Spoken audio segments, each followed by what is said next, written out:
Hey everyone, welcome back to our quick 1-minute guide. In today's video, I'm going to be showing you how to leave a bold comment on your YouTube comments, as well as an italic if you really want to emphasize a word, or if you want to do a strike through where you kind of deleted the word but people could still read what you wrote. I'm going to show you how to embed this in your YouTube comments so they appear as they should. Coming up. All right everyone, we're currently on my desktop computer. Now bear in mind the same steps we're going to be showing you here work for mobile devices as well if you're using the YouTube app. I'm just going to launch a video comment on to show you how this works. I'm going to pause the video, scroll down here to the comments section, type in how to leave comments in bold, italics, or strike through.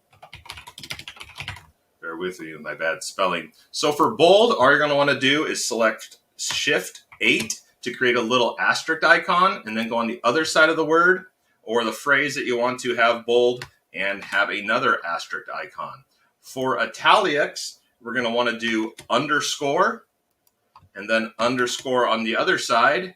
And then for strike through, we're going to put a hyphen and then a hyphen on the other end. Now, when I comment, you'll see that the bold is bold, the italics is italics, and strike through has a strike through it, but you can still read what the word was. So hope you found this quick tutorial informative. If you did, please hit that like button. We'll see you in the next video.